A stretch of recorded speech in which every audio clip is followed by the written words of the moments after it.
saint. What are the dangers of standing for that man? Yeah, the first thing is to understand what post-wall is, because this is something that women say doesn't exist. But the wall normally, of course, it varies. It's not a fixed thing.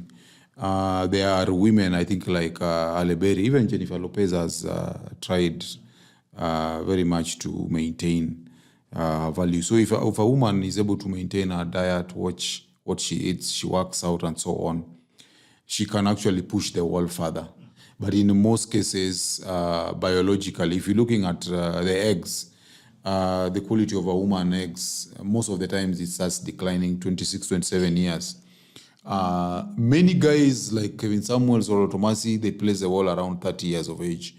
And most women, that is the time now, they start losing their sexual agency. And this is something that women struggle with. When you say you've hit the wall, it doesn't mean that men no longer want you. Men will still want you. But when you've hit the wall, you will find that there are men you actually don't want, or there are men who just want to sleep with you. They cannot commit to you in the long term.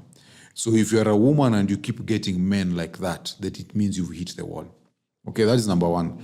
So when you say that this trend, we're observing it, the socialites and the slay queens, they go to church post-wall, it means they go to church after they have realized they have lost their sexual marketplace value.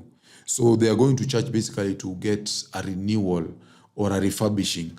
They're going to basically kuosha wasafi kama pamba, as the politicians put it. So, but this is normal, because most women, even the women that I talk to, they seek absolution. Many times when someone has done, they've had a very torrid past, they want absolution. They just want you to tell them that you are okay. So what happens is that these women, by the time they are going to refurbish themselves in church, their sexual market value has already been eroded. So the guys need to know this. This is like, I think we talk about retreads. Ukiongelea juu ya tires. Unajua ukipata ukinunua tire retread, unajua iko na, the ninis are there. What are those things called? The threads are there. Lakini it's a retread. So if ukinunua hiyo utapata punch vibaya sana. That's what we are talking about. So you'll find she's in church. Ameshikilia Bible yote. Kwa nini? Kwa Facebook na Instagram. They're just quoting Bible verses. Now, you know what they did? Like this one who did it last week. The one who is, anini. Unasikia watu wanini. Ikoni wakuwa naita sijui malele. Wanaitwa malele. Malele. So what she's done, she's gone and deleted all Instagram photos of her past. Ameenda ka delete kwa Facebook kila kitu. Alafu sasa anavaa nguo za white. Anasema yeye ameokoka. Ameosha safi kama baba. So you see, hii ni retread. That is a challenge. So you see, the thing is, there are guys who don't know this. And they go to church with very good intentions. Everywhere you go, you are a mature man who has a good job, you're fairly respected. They tell you, wasichana wazuri wako kwa kanisa. So these guys go to church. And you see, the challenge also is that the current church leadership, they like these ladies because they have money. That's number one. They have a social media following. So they're influencers.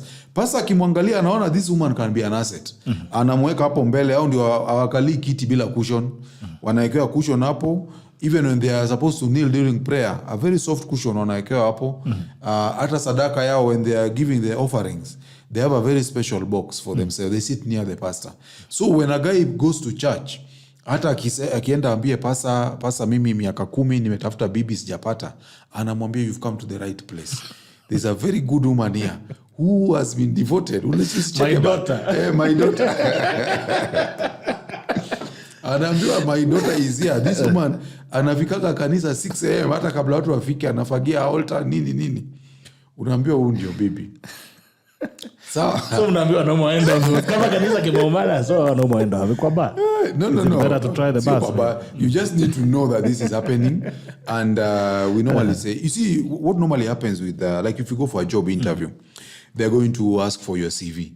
They ask for your CV. Then when you give them your CV, they look at your referees. Then they ask you, now, this guy, Jacob, he's applied for this job. He's listed you as a referee. How do you know this Jacob? Is he a good person? Can we rely on him? The reason people do that is because human beings, in terms of personalities, they generally remain the same. And that's why me, I'm a big advocate of saying people don't change. That's why when you tell me Morgan has stolen 10,000, I say, hey, apana. Morgan, the Morgan I know does not do that. It's because people normally remain the same. So even when these people who are material for wanaenda kanisa, they say they are saved. For these guys, they are going to be saved for a reason. And also note that why are they being saved when they are post-war? You see, why now? Yeah, why now? It shows you that kuna kitu, they're aiming at something. They're aiming at something. That's the point. MJ, what's the danger? What's the danger for the man who risks